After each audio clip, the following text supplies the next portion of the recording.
സാറിൻ്റെ ബിസിനസ്സിലെ ഒരു style reinvest ചെയ്യുന്നതാണെന്നാണ് ഞാൻ മനസ്സിലാക്കുന്നത്. അതായത് സാർ വീട്ടിൽ കൊണ്ടുപോയി വെക്കുകയോ, സാർ നേരത്തെ പറഞ്ഞ പോലെ ബാങ്കിൽ ഇത്ര ബാലൻസ് കാണുകയല്ല, ഇതിൻ്റെ ഗ്രോത്തിന് വേണ്ടിയിട്ട് റീഇൻവെസ്റ്റ് ചെയ്യുക എന്നുള്ളത്. ഫ്രം എക്സ്പീരിയൻസ് ഇപ്പോൾ ഞാൻ സാറിൻ്റെ അടുത്ത് ചോദിക്കട്ടെ, ഒരു ബിസിനസ്സുകാരൻ ഇപ്പോൾ ബിസിനസ് ചെയ്തുകൊണ്ടിരിക്കുന്ന ഒരാളാണെങ്കിൽ എത്ര പെർസെൻറ്റേജ് ശരിക്കും ഒരു റീഇൻവെസ്റ്റ് ചെയ്യണം? കാരണം മസ്റ്റായിട്ടും ചെയ്യണം എന്നാണ് എല്ലാവരും പറയുന്നത്. അപ്പോൾ അതിൽ എത്ര പെർസെൻറ്റേജ് വരെ റീഇൻവെസ്റ്റ് ചെയ്യണം? പെർസെൻറ്റേജ് ഞാൻ അങ്ങനെ കൃത്യമായി പറയാൻ പറ്റുന്നില്ല. പക്ഷേ നമ്മളിപ്പോൾ ആയിരിക്കുന്ന ബിസിനസ്സിൻ്റെ ഒരു സാധ്യത മുന്നോട്ടുണ്ടെങ്കിൽ, ചില ബിസിനസ്സുകൾക്ക് ഡീഗ്രോയിങ് ആണ് വാസ്തവത്തിൽ. അത്തരം ബിസിനസ്സുകൾ നമ്മൾ റീഇൻവെസ്റ്റ് ചെയ്തിട്ട് കാര്യമില്ല. ബെറ്റർ നമ്മൾ ചിലപ്പം ഡൈവേഴ്സിഫിക്കേഷൻ പോകുന്നതായിരിക്കും നല്ലത്.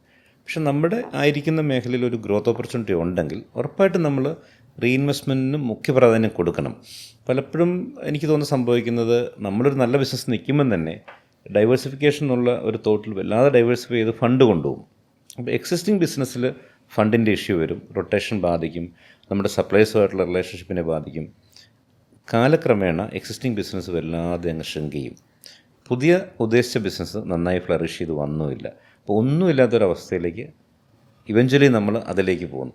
അപ്പം ഇതിൽ തന്നെ ഒരു സാധ്യത ഉണ്ടെങ്കിൽ, നമ്മുടെ പറമ്പിൽ ഒരു നിധി ഉണ്ടെങ്കിൽ അവിടെ കുഴിക്കണ്ടേ, അവിടെ കുഴിച്ചുകൊണ്ടേ ഇരിക്കുക എന്നുള്ള ആ പ്രിൻസിപ്പിളാണ്.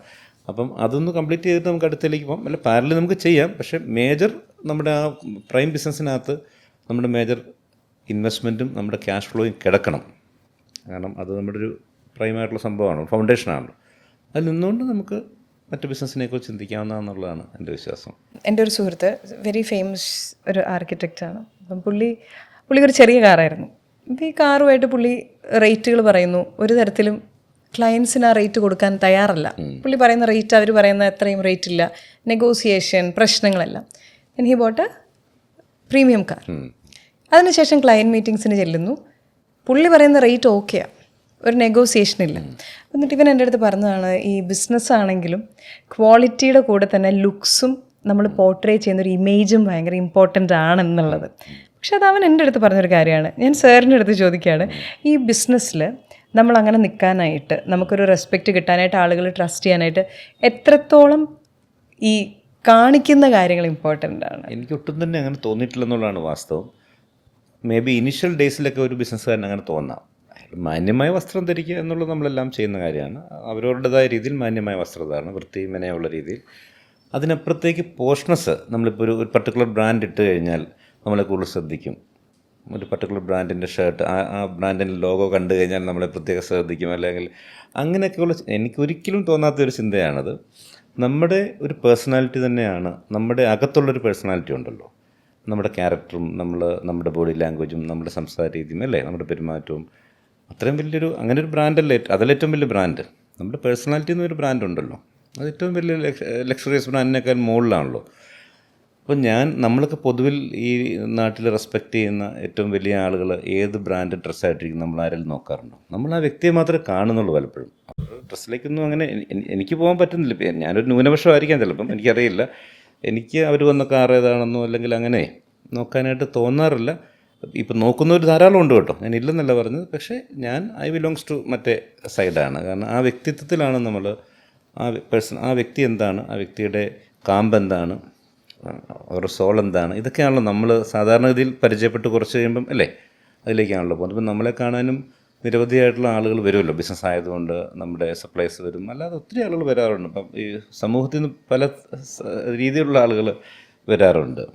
അപ്പം നമ്മൾ ആ പേഴ്സണാലിറ്റീസിനെയാണല്ലോ ഇപ്പോഴും 5 മിനിറ്റ് കഴിഞ്ഞാൽ പിന്നെ നമ്മൾ അതിലേക്ക് എത്തുമല്ലോ, സ്വാഭാവികമായിട്ട് നമുക്ക് എത്താൻ പറ്റുമല്ലോ. ഞാനതിന് അത്ര ഇമ്പോർട്ടൻസ് കൊടുക്കുന്നില്ല.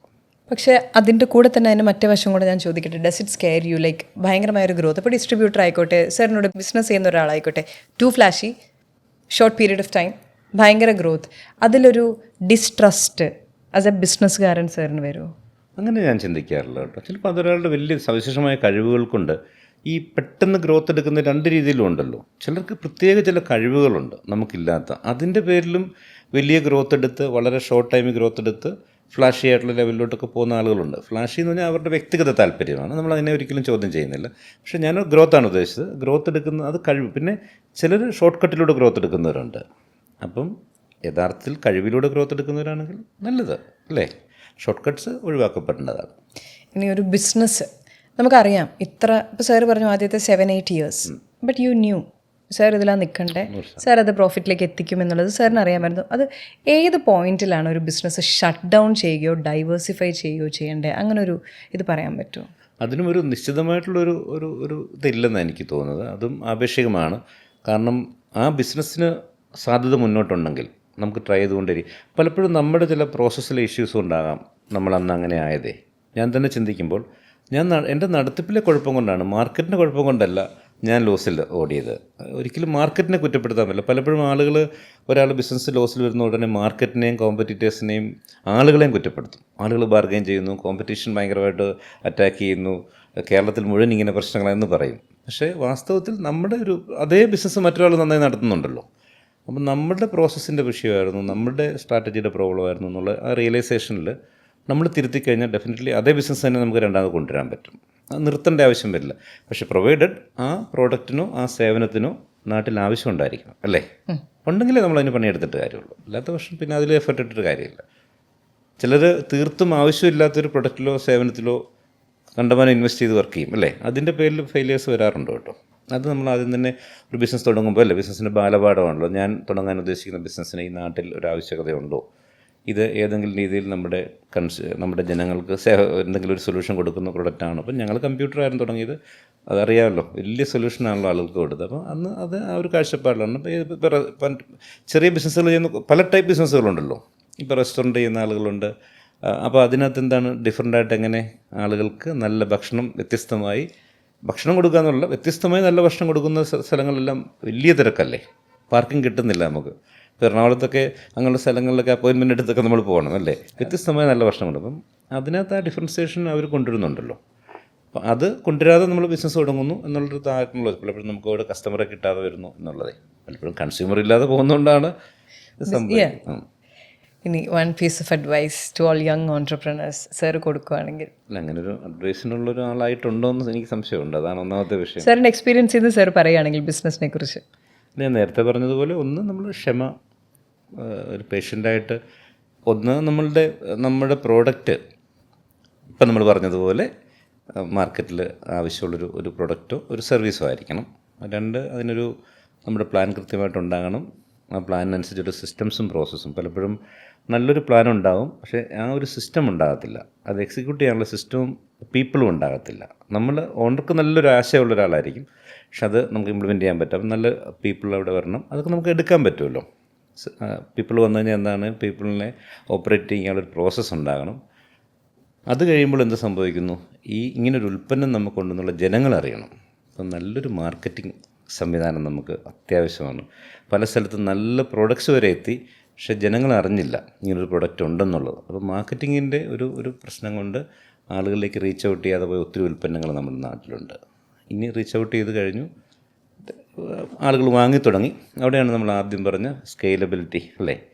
നമ്മൾ ആയിരിക്കുന്ന മാർക്കറ്റിൻ്റെ പൊട്ടൻഷ്യൽ മനസ്സിലാക്കി അതിലേക്ക് ഒന്ന് സ്കെയിലപ്പ് ചെയ്യാനുള്ള ഒരു മൈൻഡ് സെറ്റ് കൂടെ നമുക്കുണ്ടെങ്കിൽ, അതിൻ്റെ ഒരു ഓട്ടത്തിലാണ് നമ്മളെങ്കിൽ ഉറപ്പായിട്ടും നമ്മൾ തുടങ്ങിയ ആശയം വേറെ നമ്മളെക്കാൾ വലുതായിട്ട്, നമ്മൾ പറയും ഒരു ബ്രാൻഡ് എന്നാണോ ഞാൻ തുടങ്ങുന്ന ബ്രാൻഡ് എന്നേക്കാൾ വലുതാകുന്നത്, അപ്പം മാത്രമാണ് ആ ബ്രാൻഡ് സക്സസ് ആയത്. എന്നിൽ തട്ടി നിൽക്കുമ്പോൾ ആ ബ്രാൻഡ് സക്സസ്ഫുൾ അല്ലല്ലോ. എൻ്റെ മുകളിലോട്ട് ബ്രാൻഡ് ചലിക്കുമ്പോഴാണ് ബ്രാൻഡ് സക്സസ്. അപ്പോൾ അതാണ് സ്കെയിലബിലിറ്റി ഞാൻ ഉദ്ദേശിച്ചത്. അതുവരെ എത്തുമ്പോൾ സ്വാഭാവികമായിട്ടും ആ ബ്രാൻഡ് വലുതായി കഴിഞ്ഞു. പിന്നെ അതിൻ്റെ ആ ഗ്രോത്തിൽ, ആ സ്കെയിലബിലിറ്റിയിൽ അത് അൺലിമിറ്റഡാണ്, അല്ലേ? അത് രാജ്യങ്ങളില്ല, അതിന് യൂണിവേഴ്സാണല്ലോ. അത് ഏത് ലെവലിലേക്ക് ഒരു പ്രൊഡക്റ്റ് പോകാൻ പറ്റുള്ളൂ, ഒരു സർവീസിന് പോകാൻ പറ്റുള്ളൂ. ഇത്രയാണ് എനിക്ക് തോന്നുന്നുണ്ട്. ഞാനിത് പറയാനൊരു അത്ര പഠനമുള്ള ഒരാളല്ല, പക്ഷേ എൻ്റെ മിനിമമായിട്ടുള്ള കാഴ്ചപ്പാടുകൾ ഞാൻ പറഞ്ഞു മാത്രം.